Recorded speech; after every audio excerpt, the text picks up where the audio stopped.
Hello বন্ধুরা, কেমন আছো সবাই? আশা করি ভালো আছো, আমিও ভালো আছি। আজ তোমাদের সঙ্গে একটা নতুন ভিডিও শেয়ার করতে চলেছি।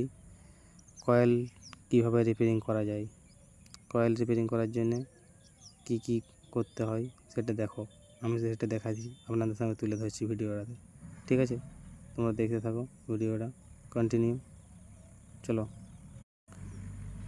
কয়েলটা ফার্স্টে আমি এখানে একটু জায়গাটা পুড়ে গেছে, সেখানটা আমি আগে শর্ট করে দেখে নিচ্ছি, ঘষে দেখে নেবো কী হয়েছে। তারপরে কয়েলটা মেপে দেখবো। আমি ঘষে নিলাম, এবার দেখতে থাকো কী করি। আগে মিটার দিয়ে দেখে নেবো যে আসছে কি না ভ্যালুটা। আসছে না, হোক মিটারটা দেখাতে পারিনি, আমি দেখছি ঠিক।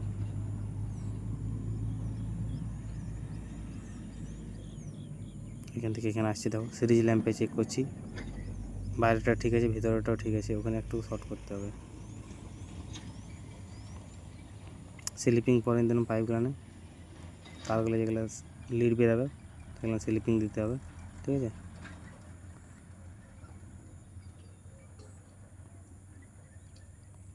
লিড লাইনে স্লিপিং করে আসি।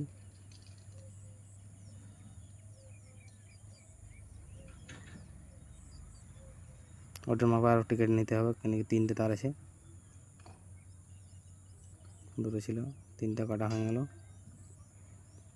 এবারে কয়েলটাকে আমি পেস্ট লাগিয়ে নেবো, কানেকশান যেগুলো হবে। পেস্ট লাগার পর আমি সোল্ডার করে দেবো। এই সোল্ডার করছি।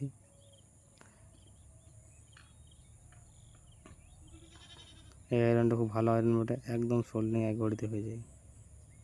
60 ওয়াটের ওখানে যেটা ঝুলিয়েছিলাম ওইখানটাতে সোল্ডিং করছি আগে।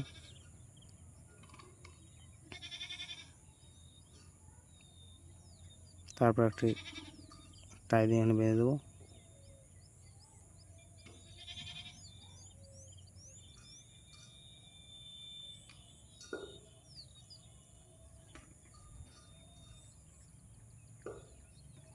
তারপর আমি ফিটিং করে দেবো ফ্যানটা।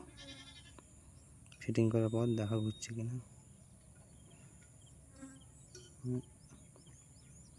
ফিটিং করার পর নাটটা লাগিয়ে দিতে হবে। নাটটা ভালো করে টাইট করে লাগাতে হবে। এই দেখো আমি লাগাচ্ছি, ফ্রি পুরা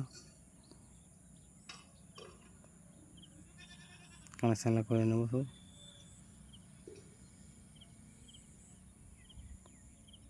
কানেকশান হয়ে গেল।